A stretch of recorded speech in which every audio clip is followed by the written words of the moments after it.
أعوذ بالله من الشيطان الرجيم. بسم الله الرحمن الرحيم.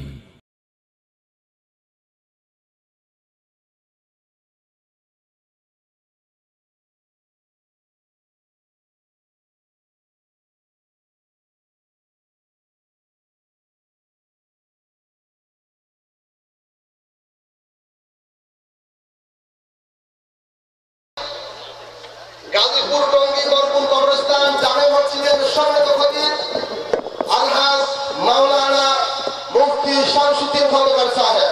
আসসালামু আলাইকুম ওয়া রাহমাতুল্লাহি ওয়া বারাকাতুহু।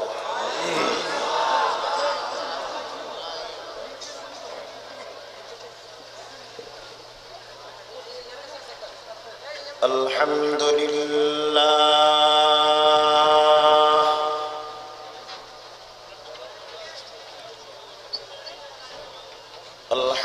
لله نحمده ونستعينه ونستغفره ونعوذ بالله من شرور أنفسنا ومن سيئات أعمالنا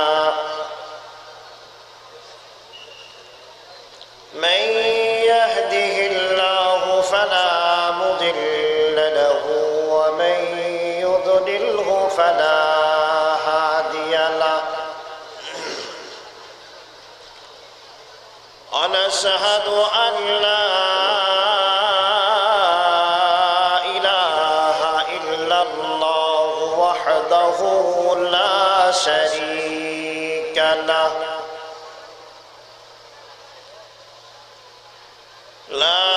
شريك له ولا معين له ولا مشير له ولا وزير له ولا نذير له ونشهد أن سيدنا وسندنا وحبيبنا ومولانا محمدا عبده ورسوله أرسله الله تعالى بالحق بشيرا ونذيرا وداعيا إلى الله بإذنه وسراجا منيرا. أما بعد فأعوذ بالله من الشيطان الرجيم. بسم الله الرحمن الرحيم.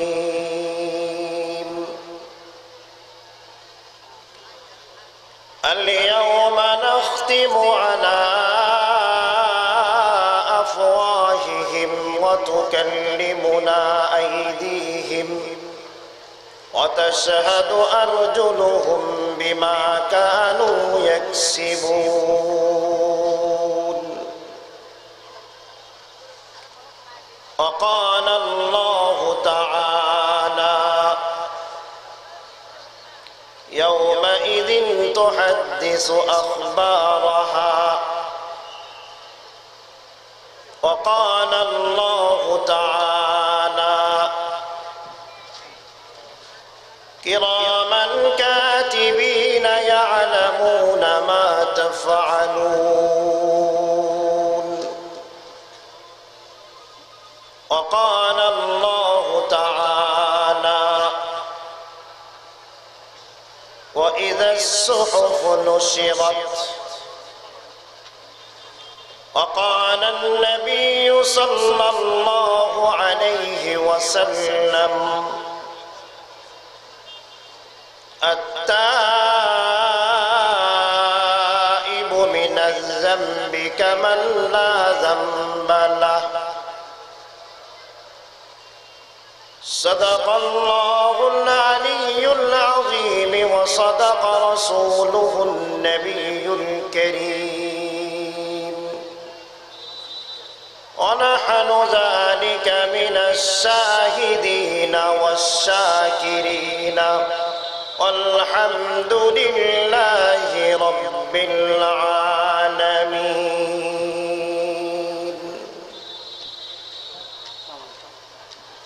সকলে একবার নামাজের দুরূদ শরীফ পড়ে নিন اللهم صل على محمد وعلى آل محمد كما صليت على إبراهيم وعلى آل إبراهيم إنك حميد مجيد اللهم بارك على محمد وعلى آل محمد كما باركت على إبراهيم وعلى آل إبراهيم إنك حميد مجيد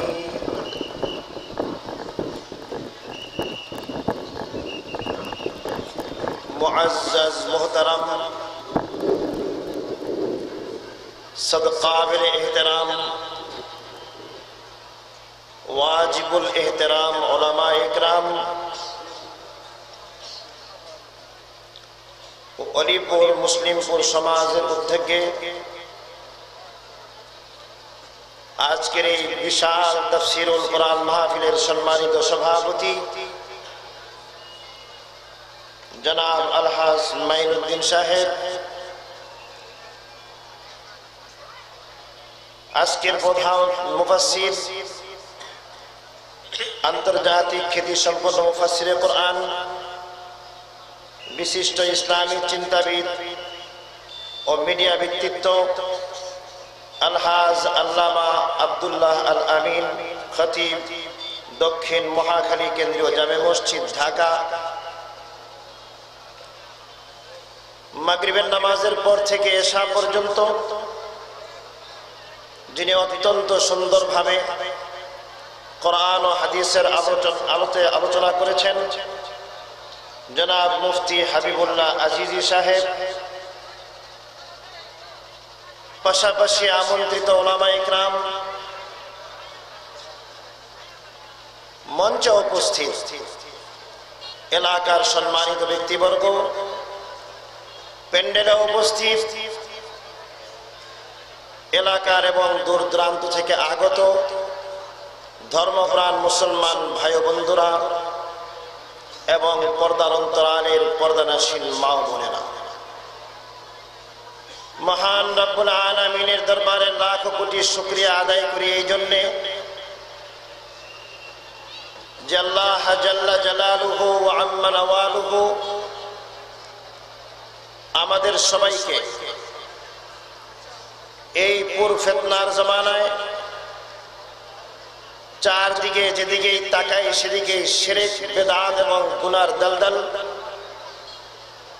এই কঠিন পরিস্থিতিতে মহান রব্বুল আলামিন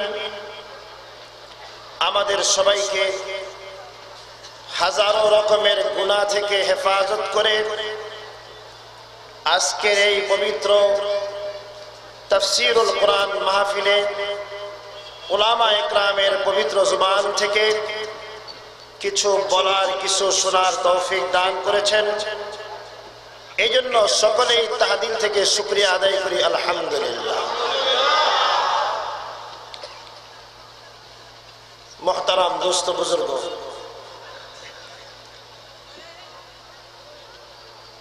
যিনি আজকের এই মাহফিলের সম্মানিত সভাপতি, আপনারা সকলেই জানেন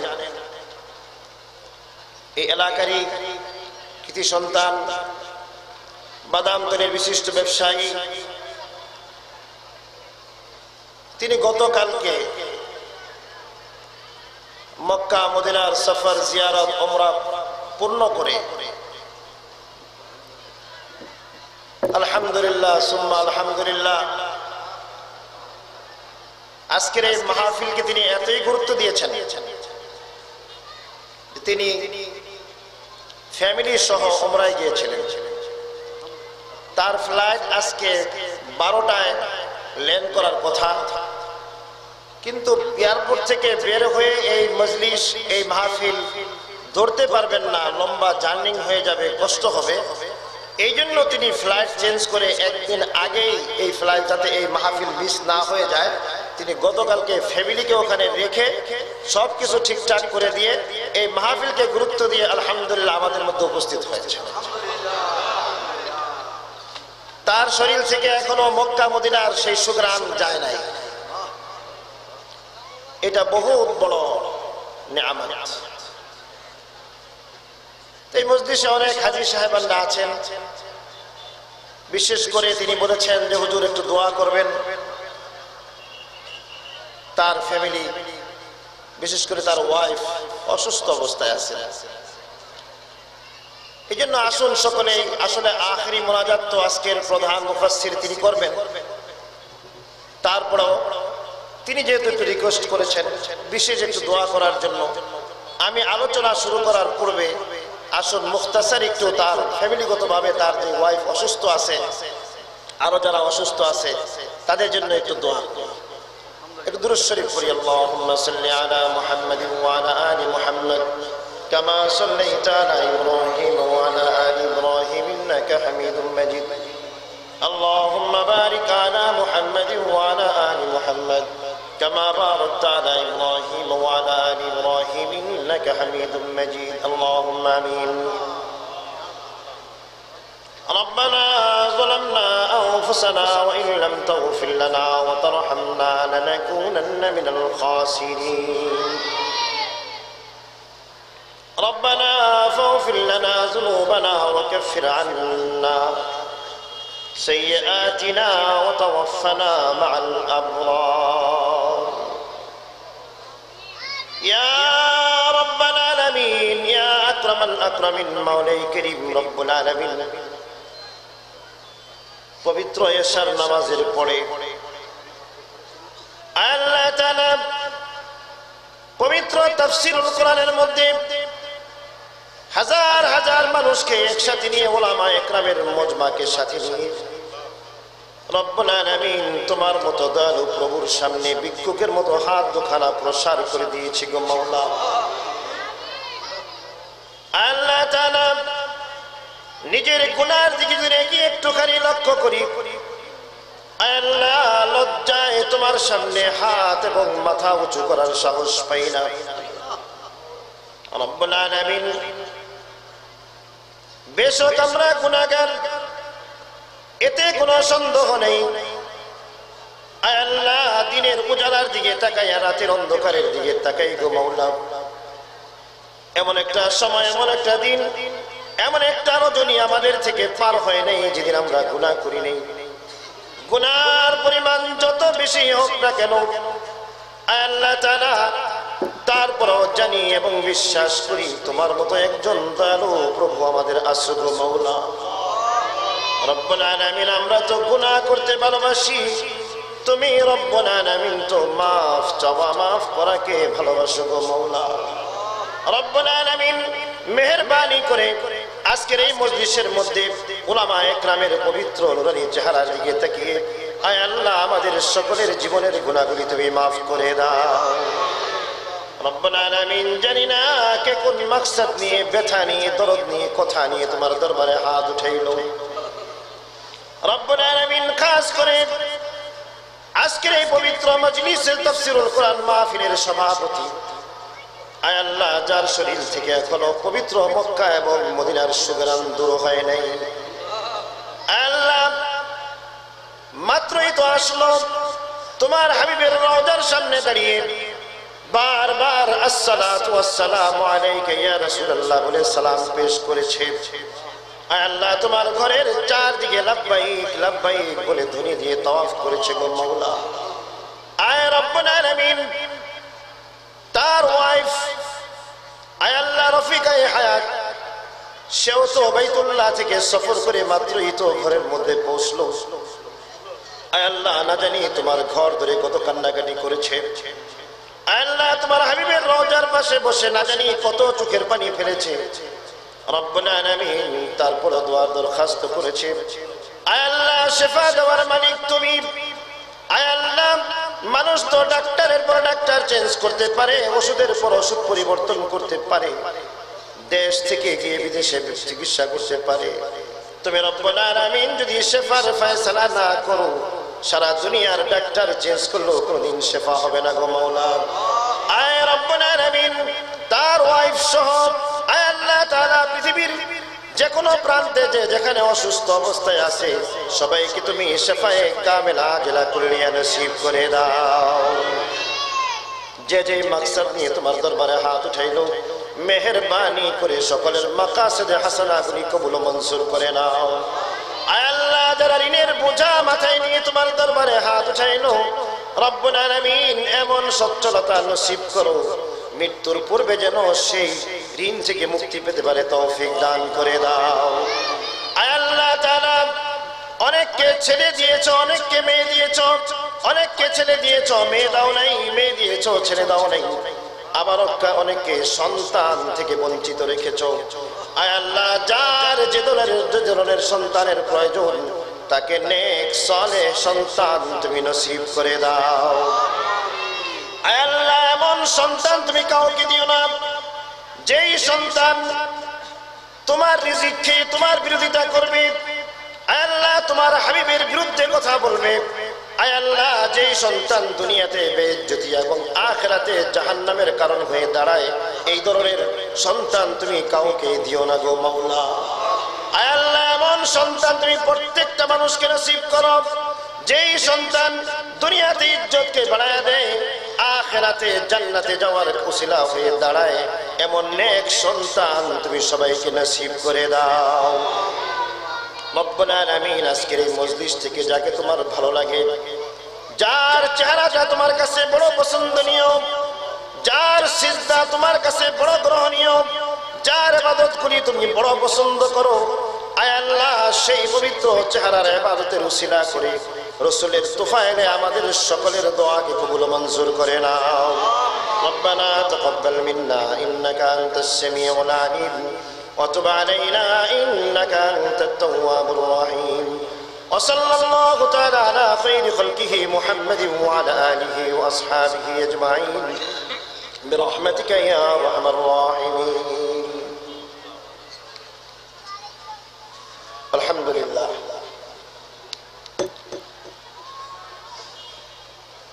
পবিত্র কালামুল্লাহ শরীফ থেকে সূরা ইয়াসিন এবং অন্যান্য সূরা থেকে আমি কয়েকটি আয়াত তেলাওয়াত করেছি। প্যারে নবী সাল্লাল্লাহু আলাইহি ওয়াসাল্লামের অসংখ্য আহাদিসে মুবারকা থেকে আমি একটি হাদিসের সাহারা নিয়েছি। দোয়া করুন আল্লাহ রাব্বুল আলামিন যেন কোরআন এবং হাদিসকে সামনে রেখে মুখতাসার কিছু আলোচনা করার তৌফিক দান করেন। আর যে সমস্ত কথাগুলো ভালো ভালো কথা আমাদের সামনে আসবে, আল্লাহ যেন সর্বপ্রথম আমাকে এবং আপনাকে তার উপর আমল করার তৌফিক দান করেন।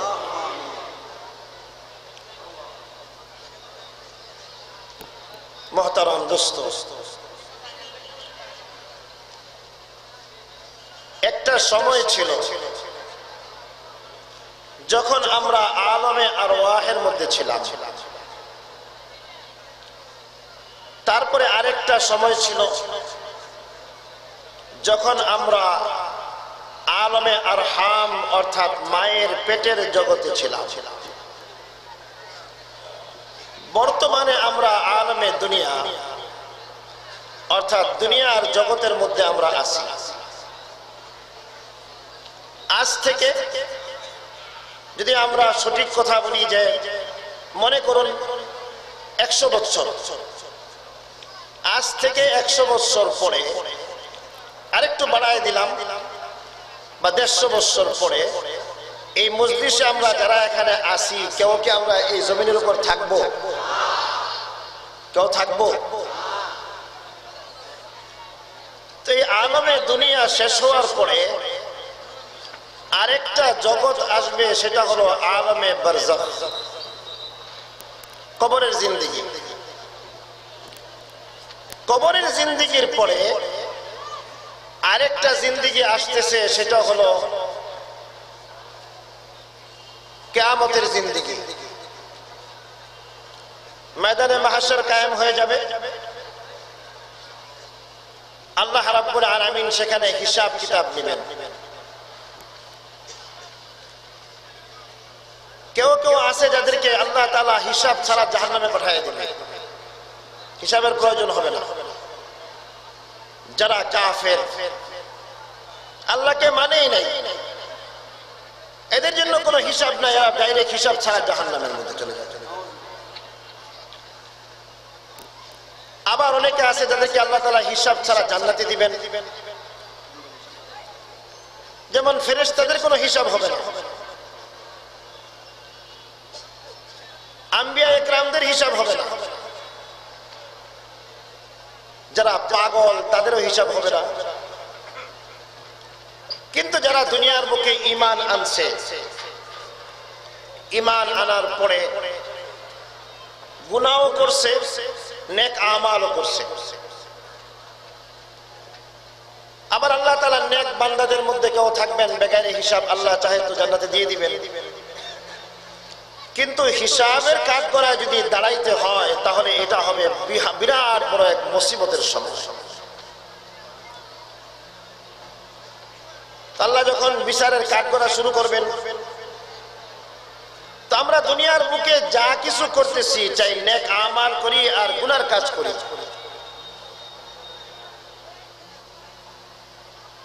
নেক করি আর বদ করি, তো আমাদের জন্য চারটা জিনিস সাক্ষী হয়ে যায়। কয়টা জিনিস?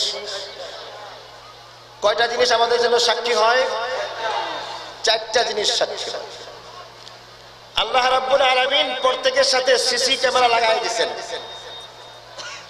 গোয়েন্দা জাসুস লাগিয়ে দিয়েছেন। চারটা জিনিস তার সাক্ষী হয়, যা নাকি কোরআন দ্বারা প্রমাণিত, কোন কিসসা কাহিনী দ্বারা না। আল্লাহ তাআলা ময়দানে মাহশরের মধ্যে একজনকে ডাকবেন, এদিকে আসো। আল্লাহ জিজ্ঞেস করবেন, তুমি কি এই এই গুনাহ করছো? তখন বান্দা ওখানেও মিথ্যা কথা বলবে যে না আল্লাহ আমি এই সমস্ত গুনাহ করি নাই। আবার জিজ্ঞেস করবেন অমুক তারিখে অমুক জায়গায় তুমি কি এই গুনাহ করেছিলে? তখন বান্দা বলবে যে না আমি এই গুনাহ করি নাই। আবার আল্লাহ প্রশ্ন করবেন, ভালো করে মনে করে দেখো তুমি কি এই গুনাহ করেছিলে? তখনও বান্দা বলবে যে না আল্লাহ আমি এই গুনাহ করি নাই। আল্লাহ বলে যে করো নাই। আল-ইয়াওমা নাখতিমু আলা আফওয়াহিহিম আল-ইয়াওমা নাখতিমু আলা আফওয়াহিহিম ওয়া তুকাল্লিমুনা আইদিহিম ওয়া তাশহাদু আরজুলুহুম বিমা কানু ইয়াকসিবুন। তো আল্লাহ রাব্বুল আলামিন তখন তার চেহারার মধ্যে অর্থাৎ মুখের মধ্যে মোহর লাগিয়ে দিবেন, সিল লাগিয়ে দিবেন। মুখ যখন মিথ্যা কথা বলবে, আল্লাহ বলেন আল-ইয়াওমা নাখতিমু, ওই ময়দানে মাহশরের দিন, কিয়ামতের দিন আমি তার মুখের মধ্যে সিল করে দিব, মোহর লাগিয়ে দিব। ওয়া তুকাল্লিমুনা আইদিহিম, আর আমার সাথে কথা বলবে তোমাদের হাত। وتشهد أرجلهم بما كانوا يكسبون, তোমাদের পা সাক্ষী দিবে তোমরা কি কি অর্জন করেছো, কামাই করেছো। শুধু তাই নয়, 4 নম্বর 4টা সাক্ষীর মধ্যে থেকে 1 নম্বর সাক্ষী হলো মানুষের শরীর অঙ্গ প্রত্যঙ্গ। অন্য আয়াতের মধ্যে আল্লাহ বলেন যে শুধু হাত কথা বলবে তা নয়, পা কথা বলবে তা নয়। وشهد عليهم سمعهم وأبصارهم وجلودهم, তোমাদের বিরুদ্ধে তোমাদের কর্ণ সাক্ষী দিবে, তোমাদের চোখ সাক্ষী দিবে, এমনকি তোমাদের শরীরের স্কিন সাক্ষী দিবে। যদি নেক আমাল করে থাকি পক্ষে সাক্ষী দিবে, আর যদি বদ আমাল করে থাকি বিরুদ্ধে সাক্ষী দিবে। আল্লাহ রাব্বুল আলামিন হাতকে জিজ্ঞেস করবেন, তুমি বলো এই লোকটা কি কি আমল করছে, বদ আমাল করছে, বাস্তব সাক্ষী তুমি দাও। আল্লাহ রাব্বুল আলামিন যখন হাতকে জিজ্ঞেস করবেন, আল্লাহ তাআলা বলার শক্তি হাতকে যখন দান করবেন, হাত তখন চিৎকার মেরে বলবে, রব্বুল আলামিন আমি ভেবেছিলাম এমন একটা মানুষের মধ্যে তুমি আমাকে ফিটিং করেছো, সেটিং করেছো। এই লোকটা যখন নাকি সমস্ত পৃথিবীর মানুষ ঘুমিয়ে যাবে, আর তুমি যে লোকটার মধ্যে তুমি আমাকে সেটিং করেছিলে, সে আল্লাহর দরবারে, তোমার দরবারে হাত উঁচু করে তোমার কাছে কান্নাকাটি করবে, তোমার কাছে দরখাস্ত করবে। এমন ভাবে মানুষকে দান করবে, ডান হাত দিয়ে দান করবে, বাম হাত জানবে না। আমি তো ভেবেছিলাম এই লোকটা সত্যের পথের সন্ধান দিয়ে দিবে ডান হাত দ্বারা, কিন্তু আমার বড় বদনসিব, আল্লাহ তাআলা আমার জন্য বড় বদনসিব, এমন একটা মানুষের মধ্যে তুমি সেটিং করেছিলে, যেই লোকটা তোমার দরবারে চাওয়া তো দূরের কথা, তোমার দরবারে হাত না পেতে দুনিয়ার বাদশার সামনে হাত পেতেছিল, এমনকি মূর্তির সামনে যে মাথা নত করে দিয়ে হাত দিয়ে পূজা করা শুরু করে দিয়েছিল। আল্লাহ তাআলা এই হাত যখন উঠেছে, জুলুমের হাত উঠেছিল, এই হাত দিয়ে যখন নাকি সে লিখেছিল অন্যায় জুলুম, ফাইলের মধ্যে লিখে কিরকম ভাবে কামাই করা যায়, অন্যায় ভাবে টাকা অর্জন করার জন্য দস্তখত করেছিল। এক এক করে করে সমস্ত অঙ্গ প্রত্যঙ্গ হাত আল্লাহ রাব্বুল আলামিনের কাছে হয়তো পক্ষে বা বিপক্ষে সাক্ষী দেওয়া শুরু করে দিবে। অঙ্গ প্রত্যঙ্গগুলো, আমাদের হাত, আমাদের পা, একটা একটা করে আল্লাহ তাআলার কাছে আমাদের পক্ষে অথবা বিপক্ষে সাক্ষী দিবে। আল্লাহ তাআলা তারপরে কানকে জিজ্ঞেস করবেন, তুমি বলো। কান তখন চিৎকার মেরে বলবে, রব্বুল আলামিন বড় আশা করেছিলাম যে এমন এক বান্দার মধ্যে তুমি ফিটিং করেছো যে এই কান দিয়ে কোরআন শরীফের তেলাওয়াত শুনবে। বড় আশা করেছিলাম এই কান দিয়ে আজানের ধ্বনি শুনবে। বড় আশা করেছিলাম এই আজান, এই কান দিয়ে উলামা একরামের তাফসীর মাহফিলের মধ্যে কোরআন ও হাদিসের কথা শুনবে। কিন্তু বড় আফসোস, আল্লাহ এই কান দিয়ে আজানের ধ্বনি শোনা তো দূরের কথা, এই কান দিয়ে তোমার তেলাওয়াত নামাজের মধ্যে ইমাম সাহেব পড়বে, আসে শুনবে, শোনা তো দূরের কথা, এই কান দিয়ে যত রকমের গান, অশ্লীল গান, যত রকমের অন্যায় অনাচার, গীবত, শিকায়াত সব শ্রবণ করেছে। এই কান আমাদের পক্ষে অথবা বিপক্ষে সাক্ষী। আল্লাহ চক্ষুকে বলবেন, তুমি বলো। তখন চোখ হয়তো পক্ষে সাক্ষী দিবে অথবা বিপক্ষে সাক্ষী দিবে। চোখ বলবে যে আল্লাহ আমি বড় আশা করেছিলাম যে এই লোকটা যার মধ্যে তুমি আমাকে ফিটিং করেছিলে, তোমার কুদরতকে দেখে, বিশাল আকাশকে দেখে, বিশাল বড় জমিনকে দেখে, বড় সমুদ্র তার তরঙ্গ, আকাশের মধ্যে তার নক্ষত্র রাজি, বৃক্ষ তরুলতা, নদীর জোয়ার ভাটা সবকিছু দেখে তুমি রব্বুল আলামিনের কুদরতকে দেখে তোমার বরত্বকে বুঝবে। এই চোখ দিয়ে কোন উলামা একরামের চেহারার দিকে মুহাব্বতের সাথে তাকাবে, এই চোখ দিয়ে পিতা মাতার চেহারার দিকে মুহাব্বতের সাথে তাকাবে।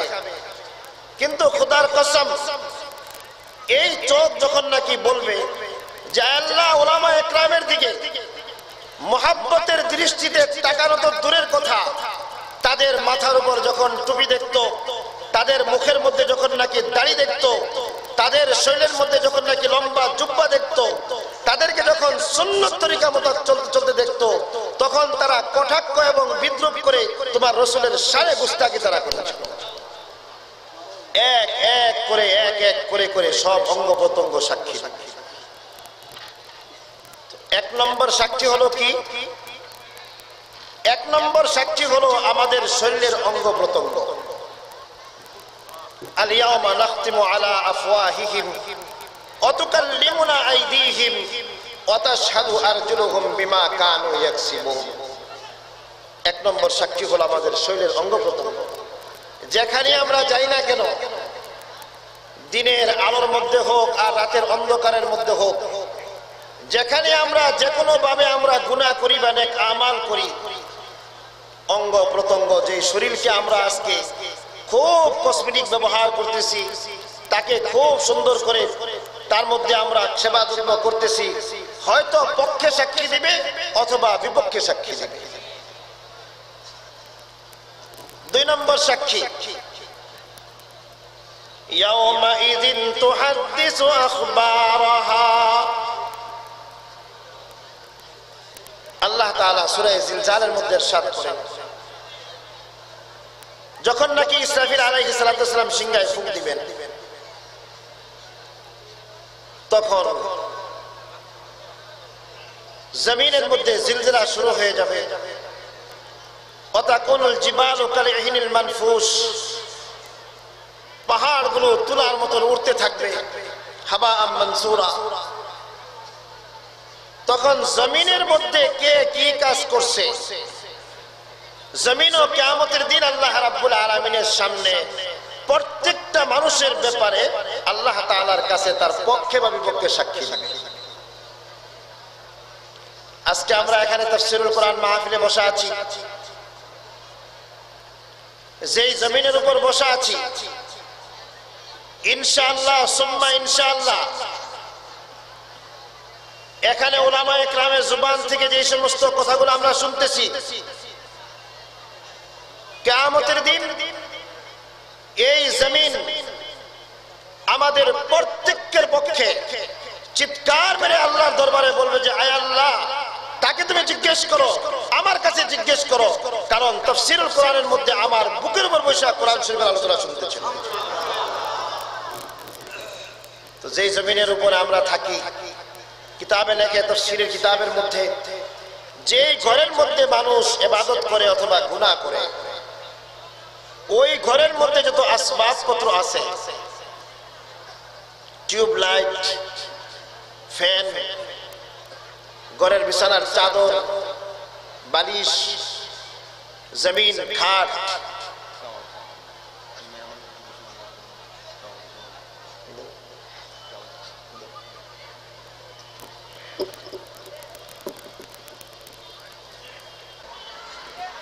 যেই জমিনের উপর মানুষ নেক আমাল করবে, ওই জমিনগুলো তার পক্ষে সাক্ষী দেবে। এই জন্য উলামায়ে কেরাম বলেন, যখন তুমি কোথাও সফর করো, কোথাও গেলে, নতুন জায়গার মধ্যে কোথাও যদি তুমি যাও, তাহলে সেখানে কমসে কম 2 রাকাত নফল নামাজ, কমসে কম কয়েকটা সিজদা জমিনের উপর করে এসো। অথবা যদি এতটুকু সময় না হয়, তাহলে কমসে কম কোরআন শরীফের 1-2টি আয়াত হলেও কোনো ওই নতুন জমিনের উপর দাঁড়ায় তুমি পড়ে এসো। যদি এতটুকু সময় তোমার কাছে না থাকে, তাহলে তুমি কোন একটা বৃক্ষের মধ্যে হাত রেখে তার ছায়াতলে দাঁড়িয়ে কয়েকবার আল্লাহ আল্লাহ জিকির করে এসো। এই জন্যই দেখবেন, যখন আমরা নামাজ পড়ি, নামাজের পরে অনেকেই জায়গাকে চেঞ্জ করে, জায়গা চেঞ্জ করে না।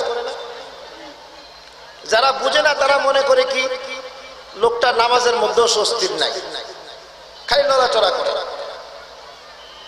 যারা বুঝে তারা জানে যে আমি যেই জায়গায় সিজদা করলাম, যদি একটু লড়াচড়া করে জায়গা চেঞ্জ করে আরেক জায়গায় সিজদা করি, তাহলে এই জায়গাটাও সাক্ষী হবে, এই জায়গাটাও আমার পক্ষে সাক্ষী হবে। এই জন্য জায়গা চেঞ্জ করে নামাজ পড়ে।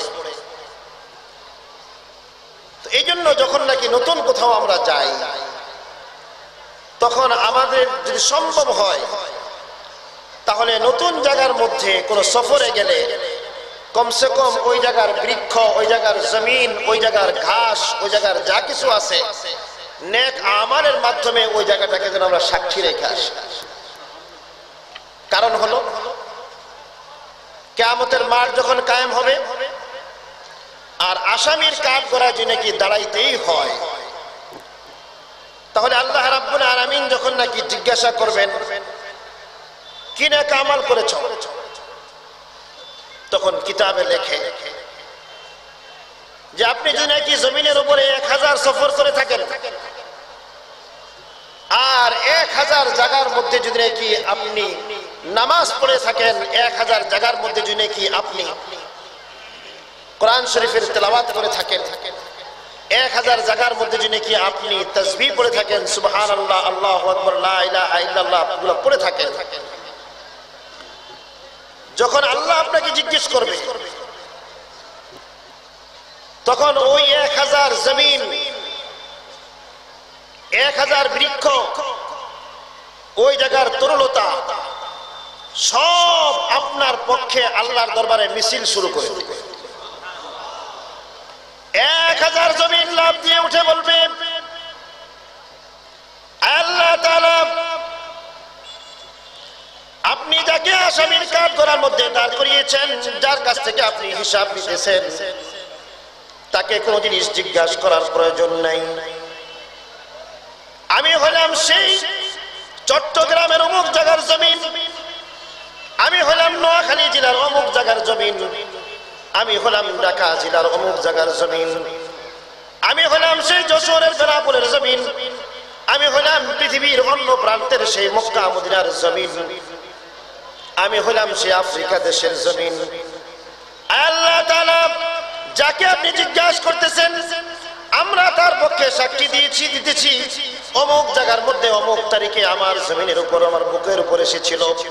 আল্লাহ তোমার কসম খেয়ে বলি, এই লোকটা শতে শতে মাইল, হাজার হাজার মাইল সফর করা সত্ত্বেও তোমাকে ভুলে নাই, আমার বুকের উপরে এসে তোমাকে সিজদা করেছিল। আরেক পাশ থেকে চিৎকার মেরে বলবে, আয় রব্বুল আলামিন, আমি হলাম এমন জায়গার জমিন যারা কি আমার উপরের মধ্যে, আমার বুকের উপর দাঁড়িয়ে দাঁড়িয়ে তোমার পবিত্র কালামুল্লাহ শরীফ বড় মিষ্টি মধুর কণ্ঠে তেলাওয়াত করেছিল।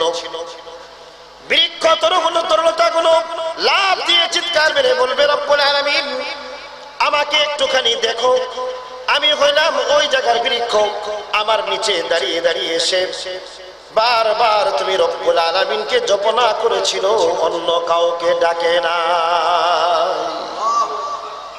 হাজার হাজার জায়গা থেকে আপনার পক্ষে মিছিল বের করা হবে। যেরকম নাকি ফজরের নামাজের পরে এবং মাগরিবের নামাজের পরে আপনারা সবাই জানেন এবং আমল করেন, কেউ যদি সূরা হাশরের 3 আয়াত তেলাওয়াত করে তাহলে 70,000 রহমতের ফেরেশতা তার পক্ষে মাগফিরাতের দোয়া করতে থাকে। আবার যখন মাগরিবের নামাজের পরে পড়ে তাহলে মাগরিব থেকে নিয়ে আবার ফজর পর্যন্ত 70,000 ফেরেশতা তার পক্ষে মাগফিরাতের দোয়া করতে থাকে। অর্থাৎ 70,000 ফেরেশতা সকালবেলা মিছিল বের করে, আয় আল্লাহ এই লোকটাকে মাফ করে দেন, আল্লাহ এই লোকটাকে মাফ করে দেন, আল্লাহ এই লোকটাকে মাফ করে দেন। 70,000 ফেরেশতা আল্লাহর কাছে মিছিল বের করতে থাকে। আবার যখন নাকি মাগরিবের নামাজের পরে পড়ে, মাগরিবের নামাজের পরে পড়লে আবার 70,000 ফেরেশতা তার পক্ষে মিছিল বের করে, আল্লাহ এই লোককে মাফ করেন, আল্লাহ এই লোককে মাফ করেন। আল্লাহ মাফ না করা পর্যন্ত আমাদের মিছিল থামবে না, মাফ না করা পর্যন্ত মিছিল চলবে। 70,000 ফেরেশতা এরকম সকাল বিকাল মাগফিরাতের দোয়া করতে থাকে। এখন প্রশ্ন হইতে পারে যে ফেরেশতাদের ঠেকাটা কি আমাদের পক্ষে মিছিল বের করা? তার কারণ হলো আমাদেরকে যখন নাকি আল্লাহ রাব্বুল আলামিন বানাইবেন, সৃষ্টি করবেন, তখন ফেরেশতাদের অ্যাসেম্বলি কল করেছিলেন, ও ফেরেশতারা ইন্নী জাইলুন ফিল আরদি খলিফা, আমি জমিনের বুকে ফেরেশতা, তোমরা শোনো আমি মানুষ খলিফা বানাইতে চাই। সমস্ত ফেরেশতারা তখন বলল যে আয় আল্লাহ কেন বানাইবেন? আতাজআলু ফিহা মান ইউফসিদু ফিহা, তার মধ্যে বানাইবেন তারা তো ফাসাদ করবে, খুন করবে, দাঙ্গা করবে, ঝগড়া করবে। নাহনু নুসাব্বিহু বিহামদিকা ওয়া নুকদ্দিসু লাক, আমরাই তো আপনার তাসবিহ তাহলিল তাকবীর পড়ার জন্য যথেষ্ট। আল্লাহ ধমক দিয়ে বলেছিলেন ক্বালা ইন্নী আ'লামু মা লা তা'লামুন, আমি যা জানি তোমরা তা জানো না। কয়েকটা জবাব দিয়েছিলেন, সেদিকে যাওয়া আমার প্রশ্ন না। আমি যেটা বুঝতে চেয়েছি সেটা হলো ফেরেশতাদেরকে আল্লাহ তাআলা এই কাজে কেন নিযুক্ত করলেন? কারণ হলো আল্লাহ তাআলা একটা জবাব কিয়ামত পর্যন্ত ফেরেশতাদের জবান থেকে আল্লাহ তাআলা শুনতে চান। সেটা হলো আল্লাহ বলতে চান এই কথাই, যখন নাকি সকালবেলা 2 শিফটের ফেরেশতা আকাশ থেকে আসে, সকালবেলা এক শিফট আসে সারা রাত ডিউটি করে ফজরের সময় উঠে চলে যায়। আবার যখন নাকি ফজরের নামাজের আজান হয় এক শিফট চলে যায় দিনের ডিউটির জন্য, আরেক দল আসে সন্ধ্যা পর্যন্ত ডিউটি। যাওয়ার পরে আল্লাহ জিজ্ঞেস করেন কোত্থেকে আসলা? আল্লাহ জানে না? জানার পর আল্লাহ জিজ্ঞেস করে কোত্থেকে এসেছো? আল্লাহ জমিনে ডিউটি করতে গিয়েছিলাম, বান্দাকে কোন অবস্থায় পাইলা? বলে আল্লাহ সকালবেলা যখন গেছি তখন যায়া দেখি যে আপনার বান্দারা কেউ তাসবিহ পড়তেছে, কেউ রুকু অবস্থায়, কেউ সিজদা অবস্থায়, কেউ কোরআন শরীফের তেলাওয়াত অবস্থায়। আবার যখন তারা সন্ধ্যার সময় ফিরে যায় আল্লাহ আবার জিজ্ঞেস করে কোত্থেকে আসলা? বলে জমিন থেকে আসছি। বান্দাদেরকে কি অবস্থায় পেয়েছিলে? নামাজ অবস্থায়, রাইখা রুকু অবস্থায়, নামাজ অবস্থায়। আল্লাহ জানে না? জানার পরেও আল্লাহ রাব্বুল আলামিন জিজ্ঞেস করেন কেন? যেই ফেরেশতারা আল্লাহ রাব্বুল আলামিনের সামনে বলেছিল একদিন, আয় রাব্বুল আলামিন, জমিনের বুকে তুমি যদি নাকি মানুষ সৃষ্টি করো তাহলে তারা ফাসাদ করবে, ঝগড়া করবে। তাদের এই দাবি যে মিথ্যা ছিল, তাদের এই কথা যে ওই সময় মিথ্যা ছিল, এই জন্য আল্লাহ রাব্বুল আলামিন ফেরেশতারা জমিন থেকে যাওয়ার পরে জিজ্ঞেস করে কোন অবস্থায় রেখে এসেছো? ফেরেশতারা বলে নামাজ অবস্থায় রেখে এসেছি, তেলাওয়াত অবস্থায় রেখে এসেছি, জিকির অবস্থায় রেখে এসেছি। আল্লাহ রাব্বুল আলামিন আর কিছু বলেন না, কিয়ামত পর্যন্ত তাদের মুখ থেকে শুনতে চান তোমাদের দাবি সত্য ছিল না, আমার প্রোগ্রামই সত্য ছিল, আমার দাবি ঠিক ছিল, তারা ফাসাদ করবে না, ঝগড়া করবে না, তোমাদের দাবি মিথ্যা। আল্লাহ তাআলা তাদের মুখ থেকে শুনতে চান, এই জন্য প্রত্যেক দিন তাদেরকে প্রশ্ন করে। এই জন্যই ফজরের পরে একজনকে 70,000কে লাগায় দেয়, মাফ করে দেন লোকটা ভালো, মাফ করে দেন লোকটা ভালো, আপনার তাসবিহ পড়ছে। কারণ সূরা হাশরের শেষ 3 আয়াতের মধ্যে সব আল্লাহ রাব্বুল আলামিনের সিফতি নাম দিল, সব সিফতি নাম। আল মুমিন, আল মুহাইমিন, আজিজুল জব্বারুল মুতাকাব্বির, সব আল্লাহ তাআলার বড়ত্বের নাম। আল্লাহ আপনাকে তো বড় বড় নাম ধরে ডাকছে, আপনি মাফ করবেন না? মাফ না করা পর্যন্ত তার পক্ষে আমরা মিছিল করতেই থাকব। এটা আল্লাহ রাব্বুল আলামিনের পক্ষ থেকে, আমাদের পক্ষ থেকে জবাব দিতেছেন, এরা খারাপ মানুষ না, এরা হলো ভালো মানুষ, তোমাদের দাবি মিথ্যা, আর আমার যে চাওয়া পাওয়া খলিফা এটা হলো চির বাস্তব এবং সত্য। এই জন্য যেই জমিনের উপরে বান্দা কি করে, যেই কাজ করে, সেইটা ওই জমিন তার পক্ষে অথবা বিপক্ষে সাক্ষী দিবে। যদি আমার কোন অঙ্গ প্রত্যঙ্গের দ্বারা এবং আমার কাজের দ্বারা যদি অন্যায় কাজ আমার থেকে হয়ে থাকে, তাহলে এইটাও লুকাবে না, এটা প্রত্যেকটা অঙ্গ প্রত্যঙ্গ এবং জমিন বলে দিবে। আল্লাহ এবং আল্লাহর রাসূলের কথা যদি কি তার বিরুদ্ধে বলে থাকি, আমাল আখলাকের মাধ্যমে, মালিকুরির মাধ্যমে, অথবা আমি পাওয়ারে আছি, আমি আমার পাওয়ার খাটায়া যে কোনো জায়গায় হোক, সেটা ফ্যামিলির মধ্যে হোক, সমাজের মধ্যে হোক, বা রাষ্ট্রীয় ক্ষমতায় হোক, আমার মাধ্যমে যদি কি কোনো গুনার কাজের সহযোগিতা আমার হয়ে থাকে, তাহলে আমার জুবান, আমার হাত, আমার দিল দিমাগ, আমার কলব, এমনকি জমিন, প্রত্যেকটা জিনিস আমার বিরুদ্ধে কিয়ামতের দিন সাক্ষী দিতেই থাকে। তিন নম্বর সাক্ষী কোরআন দ্বারা প্রমাণিত, কিরামান কাতিবিনা ইয়ালামুনা মা তাফআলুন। কিরামান কাতিবিন, দুইজন সম্মানিত ফেরেশতা আল্লাহ তাআলা দুই কাঁধের মধ্যে বসিয়ে দিয়েছেন। যেই ফেরেশতা, আল্লাহ যে কত বড় দয়ালু আমাদের উপরে দেখেন। ডান পাশের ফেরেশতা, দুইজন ফেরেশতার মধ্যে একজন হলো মুরব্বী, ডান পাশের ফেরেশতা। বাম পাশের ফেরেশতা হলো ডান পাশের ফেরেশতার তাবে। তাফসীরে কিতাবে লেখেন, বাম পাশের ফেরেশতা লেখে হলো গুনাহ, আর ডান পাশের ফেরেশতা লেখে হলো নেক আমাল। নেক আমাল যখন নাকি লেখে, বান্দা যখন নিয়ত করে, নিয়ত করার সাথে সাথেই তার একটা নেক আমাল তার আমলনামায় লিখে ফেলা হয়। একটু সুবহানাল্লাহ বলবেন না? আর যখন নাকি বান্দা গুনাহ করে, বাম পাশের ফেরেশতা ডান পাশের ফেরেশতাকে জিজ্ঞেস করে, আক্তুবুল আন, আমি কি এখন লিখবো? ডান পাশের ফেরেশতা বলে, রাখো, লা, এখন না, ধৈর্য ধারণ করো। অনেকক্ষণ পার হয়ে যায়, আবার জিজ্ঞেস করে, আক্তুবুল আন, আমি কি এখন লিখবো? ডান পাশের ফেরেশতা বলে, আরে রাখো, ধৈর্য হারা হয় না, একটু পড়ে লিখো।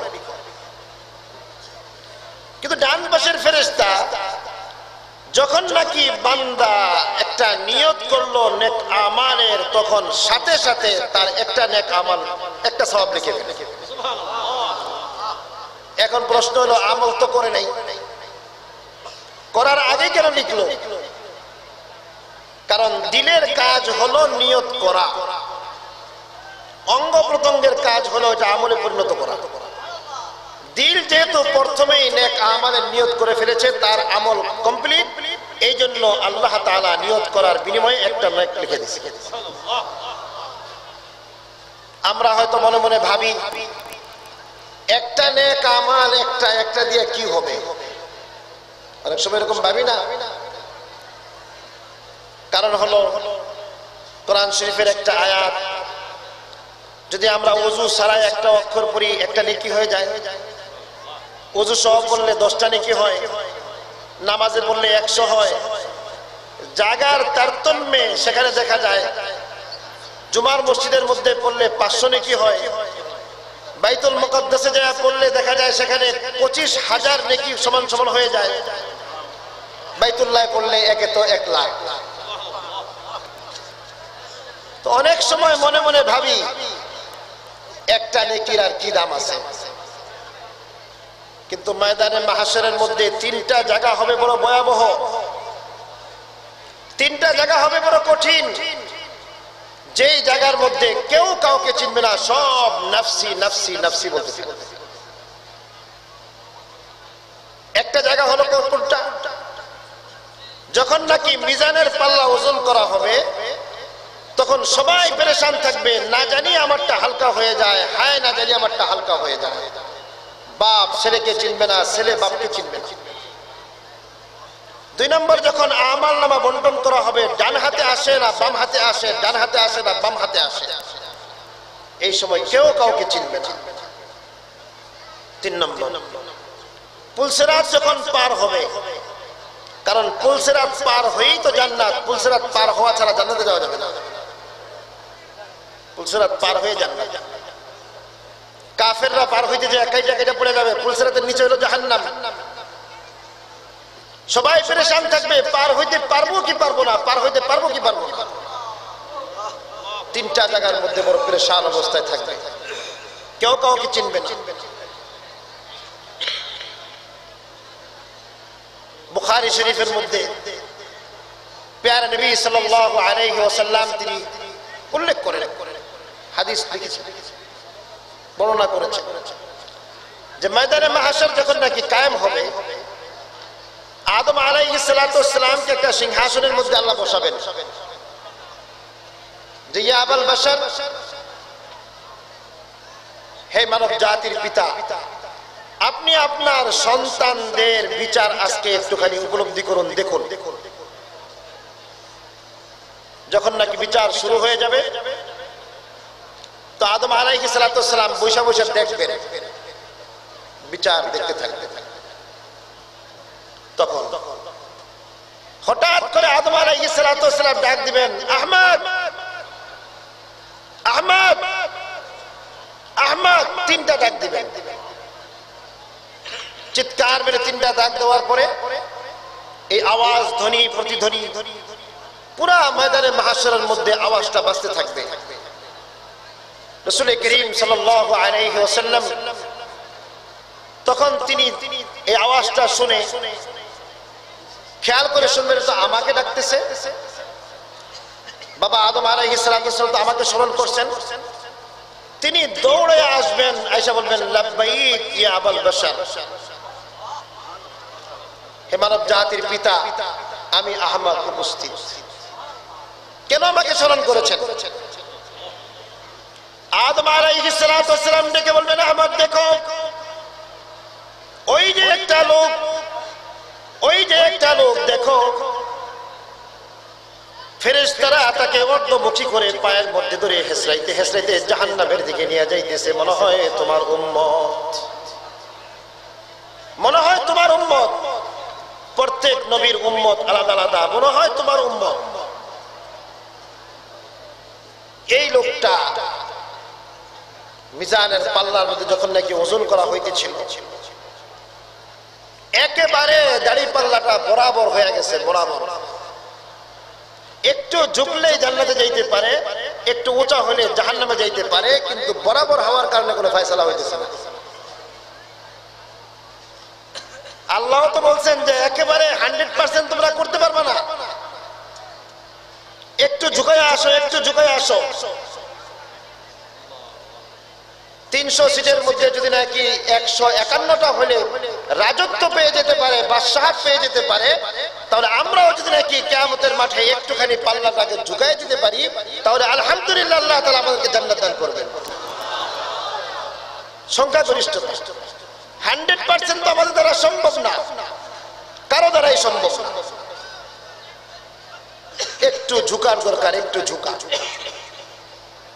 এই লোকটা দাড়ি পাল্লাটা এরকম সোজা কইরা, সোজা অবস্থায়, আল্লাহ বলবেন যে দেখো, তালাশ করে কেউ তোমার কাছে একটা দেয় কিনা।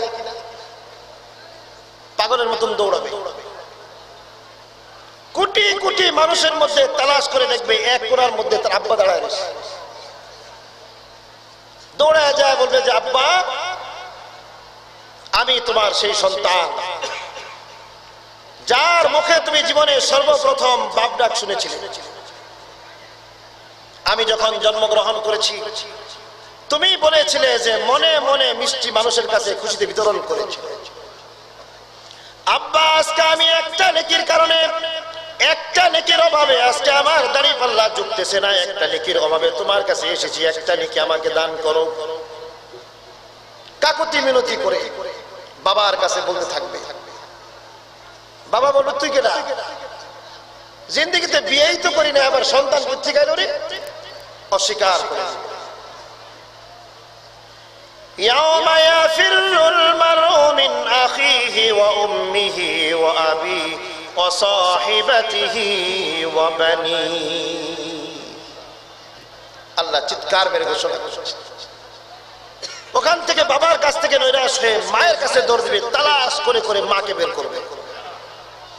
চিৎকার মেরে মায়ের কাছে যেয়ে বলবে, আম্মা,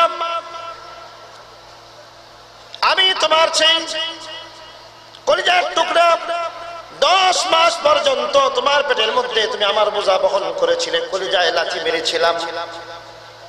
আমি যখন গর্ভে এসেছিলাম, ভালো মতো খাইতে পারো নাই, ভালো মতো শুইতে পারো নাই, আমার সুখ শান্তি নিয়ে তুমি তোমার জীবনকে উৎসর্গ করে দিয়েছিলে। আম্মা, একটা নেকির কারণে আজকে আমার পাল্লা ঝুলন্ত অবস্থায় আছে, এদিকেও যায় না ওদিকেও যায় না। একটা নেকি যদি নাকি দিয়ে দাও, তাহলে তোমার কলিজার টুকরা আজকে জান্নাতের মধ্যে চলে যেতে পারে। মা অনেকক্ষণ তাকায় থেকে বলবে, পেরেশান, তার এখন মিজানের পাল্লা ওজন হয় নাই। আরে তুমি কোত্থেকে আসছো, কে তুমি? আমার তো দুনিয়ার জিন্দগিতে বিবাহই হয় নাই, আমার আবার বাচ্চা কোত্থেকে হলো, যাও এখান থেকে। ধাক্কা মেরে ছড়ায়। আল্লাহ 5টা সম্পর্কের কথা বলেছেন যা নাকি মানুষের রক্তের সাথে সম্পর্ক। ইয়াউমা ইয়াফিরুল মারউ মিন আখি, একই মায়ের সন্তান, একই বাবার রক্ত, দুই ভাই। ইয়াউমা ইয়াফিরুল মারউ মিন আখি ওয়া উম্মিহি, মায়ের থেকে, ওয়া আবি, বাবা থেকে, ওয়া সাহিবাতিহি, স্ত্রীর চেয়ে নিকটতম আর কেউ না, যাকে আল্লাহ রাব্বুল আলামিন নিজের শরীরের পোশাক বলেছেন। হুন্না লিবাসুল লাকুম ওয়া আনতুম লিবাসুল লাহুম।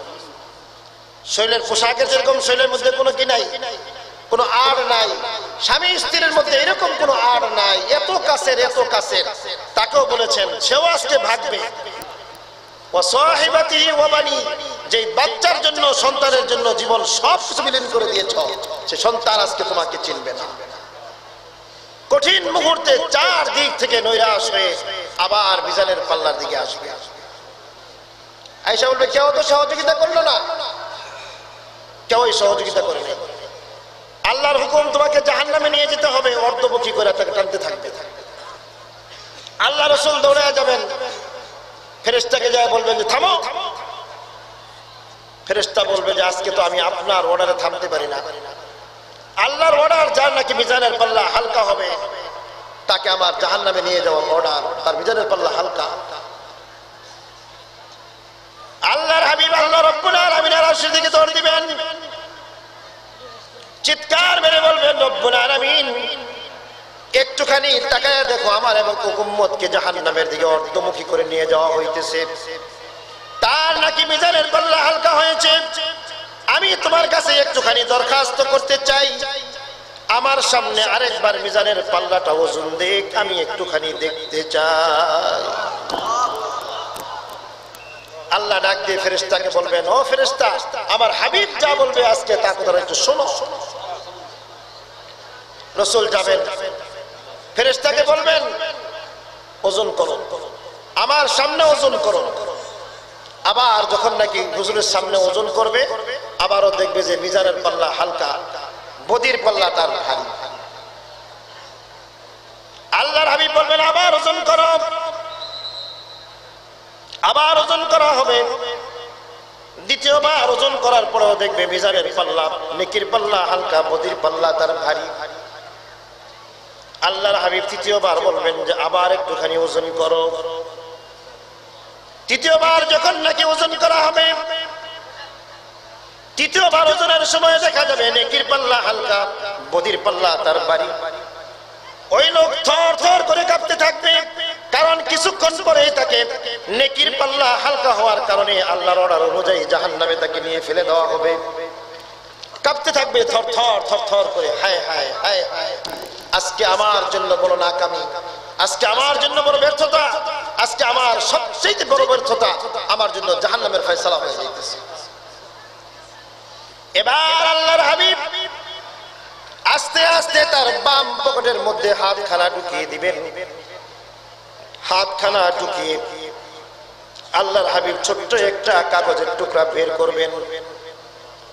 কাগজের টুকরাখানা বের করে নেকির পাল্লার মধ্যে যখন নাকি রাখা হবে, সাথে সাথে তার নেকির পাল্লাটা এমন ভাবে জমিনের দিকে ঝুঁকে যাবে, আর বদির পাল্লাটা আকাশের দিকে হালকা হয়ে উঠে যাবে। এই লোকটা আনন্দে খুশিতে আটখানা হয়ে যাবে, আর প্রশ্ন করবে, আপনি কি, আপনার পরিচয় কি, আপনার পরিচয়টা একটুখানি জানতে চাই। আজকের এই কঠিন দিনে আমি আমার মায়ের কাছে গিয়েছিলাম, আমার সহযোগিতা করে নাই, বাবার দরবারে ধর্ণা দিয়েছিলাম, একটা নেক আমল দিল না। পেটের সন্তানের কাছে গিয়েছিলাম, স্ত্রীর কাছে গিয়েছিলাম, কেউই তো আজকে আমার সহযোগিতা করলো না। আপনার পরিচয় কি, আপনি কে, একটু আপনার পরিচয়টা আমাকে দিন। আল্লাহ রাসূল চোখের পানি ছেড়ে দিলেন, ও বদবখত উম্মত, তুমি আমাকে চিনো না? আমি হইলাম তোমার সেই নবী, যার জন্য আমি জিন্দেগিতে আরশে যাওয়া পর্যন্ত তোমাদের জন্য আমি কেঁদেছিলাম। আমাকে চিনো না? আমি হইলাম তোমাদের সেই নবী। পৃথিবীর কোথাও তোমাদেরকে বলি নাই, এমনকি মসজিদে নববীর পাশে আমার রওজা, আমি কবরের মধ্যে শুয়ে শুয়েও আমি তোমাদের কথা বলি নাই, শুধু উম্মতি উম্মতি বলে চিৎকার করছি। জিজ্ঞেস করা হবে আপনি কি রাখছেন এটার মধ্যে, রাখছেন কি, দিলেন কি? যে জিনিস দেওয়ার দ্বারা আজকে মিজানের পাল্লা ভারী হয়ে গেল সেটা কি জিনিস? আল্লাহর হাবিব চিৎকার মেরে বলবেন, ও আমার উম্মত শুনে রাখো, আমি মসজিদে নববীর পাশে, আমি আমার রওজার মধ্যে শায়িত অবস্থায় ছিলাম, তুমি পৃথিবীর এক প্রান্তে ছিলা, জিন্দেগিতে একবার তুমি অত্যন্ত মহব্বতের সাথে তুমি দুরূদ শরীফ পাঠ করেছিলে, সেই দুরূদ শরীফটা নুরানি ফেরেশতারা অত্যন্ত সুন্দরভাবে যত্ন করে আমার কাছে রওজার মধ্যে এনে পৌঁছিয়ে দিয়েছিল। সেই দুরূদ শরীফ আমি নেড়ে চেড়ে দেখলাম, তার মধ্যে পরিপূর্ণ 100% আমার মহব্বত তার মধ্যে জড়িত, কোন রকমের শিরক বেদাতের কোন সায়বা তার মধ্যে ছিল না, মানুষকে দেখানো ছিল না, মানুষের মনোরঞ্জনের জন্য ছিল না, কাউকে খুশি করার জন্য, মজলিসের কাউকে প্রফুল্লিত করার জন্য ছিল না, একমাত্র আমার মুহাব্বতের কারণেই ছিল। ওইটাকে আমি হেফাজত করে আমি আমার পকেটের মধ্যে ঢুকিয়ে রেখেছিলাম। আজকে এই কঠিন দিনে সেই মুহাব্বত মাখা মিশ্রিত যখন দুরূদ শরীফ তোমার পাল্লার মধ্যে রেখে দিয়েছি, আল্লাহ রাব্বুল আলামিন মিজানের পাল্লাকে ভারী করে জান্নাতের ফয়সালা করে দিয়েছে। দুরূদ শরীফ তো পড়ি না মিয়া, সব পড়ি। কত রকমের দুরূদ শরীফ যেন বানায় নিছি এখন, কথা ঠিক না? নিজের পক্ষ থেকে দুরূদ শরীফ বানায় বানায় পড়তেছি। যখন দুরূদ শরীফ পড়ার কথা বলা হলো, সাহাবা একরাম দৌড়ে আসছে, ইয়া রাসূলুল্লাহ, আমরা তো সালাম করতে জানি, কিন্তু দুরূদ শরীফ কেমনে পড়বো? জিজ্ঞেস করছেন রাসূলকে। সাহাবারা নিজে ইচ্ছা করে বানায় বলেন, ইয়া রাসূলুল্লাহ, দুরূদ শরীফ বানাই নিয়ে আসছি, এটা আমরা পড়ি না। রাসূল দুরূদ শরীফ পড়া শিখায়া দিয়েছেন। অনেকগুলো দুরূদ শরীফের মধ্যে সবচেয়ে উত্তম দুরূদ শরীফ হলো যেটা আমরা নামাজের মধ্যে পড়ি, কথা ঠিক না? সবচেয়ে উত্তম দুরূদ শরীফ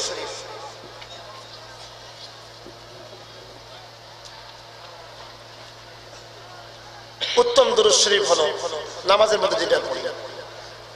তো আমি বলতেছিলাম 3 নম্বর সাক্ষী হলো কিরামান কাতিবিন। যা কিছু আমরা করি, যে লেখে, লেখনেওয়ালা তার মনে থাকে না? থাকে। 1 নম্বর সাক্ষী হলো শরীরের অঙ্গ প্রত্যঙ্গ। 2 নম্বর সাক্ষী হলো যে জমিনের মধ্যে আমরা ভালো করি বা গুনাহ করি ওইটা। 3 নম্বর হলো কিরামান কাতিবিন। 4 নম্বর সাক্ষী হলো ওয়াইজা সুহুফ নুশিরাত,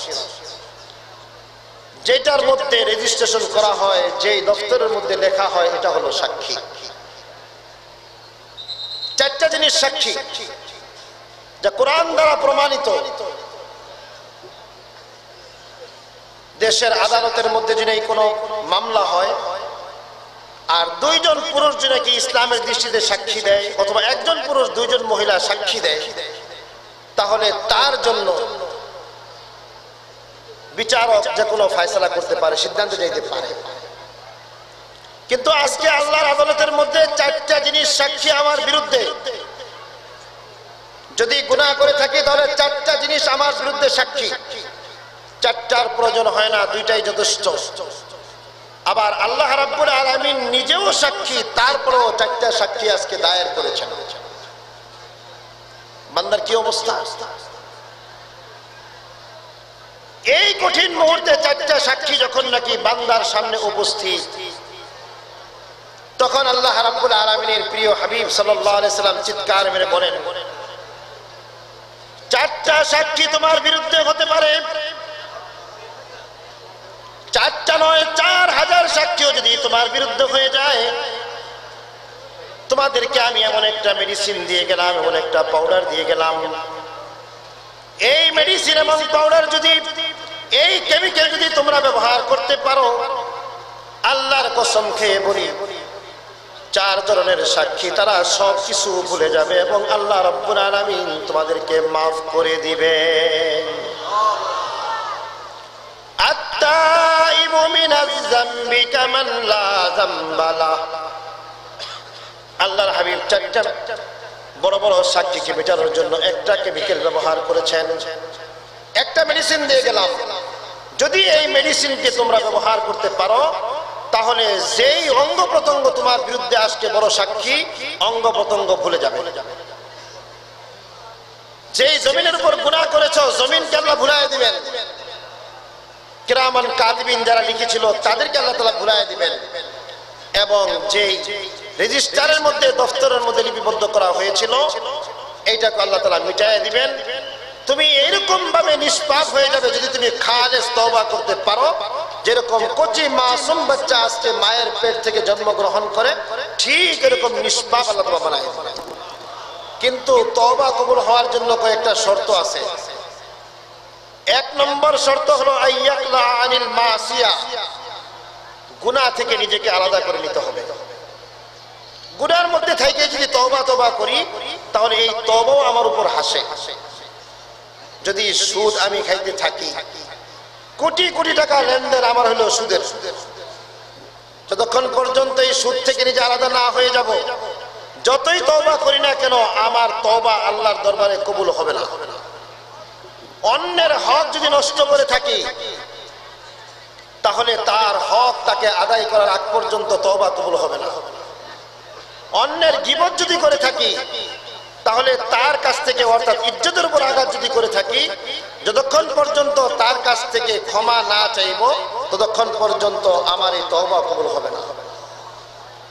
দ্বিতীয় নম্বর হলো অনুতপ্ত হওয়া, যে হায় আল্লাহ, আমি তো একজন নিষ্পাপ কচি মাসুম বাচ্চার মতো, গোলাপের পাপড়ির মতো পবিত্র, আমার দ্বারা এত বড় গুনাহ হয়ে গেল। অনুতপ্ত হওয়া, আল্লাহ আমি আর করব না, আল্লাহ তুমি আমাকে মাফ করে দাও। তারপরে শেষ হলো ভবিষ্যতে এই গুনাহ আর কখনো করব না, তার দিকে আমি কখনো গুনার দিকে অগ্রসর হব না, পাক্কা আজম করা, আয় আল্লাহ আমি আর কোনোদিন গুনাহ করব না।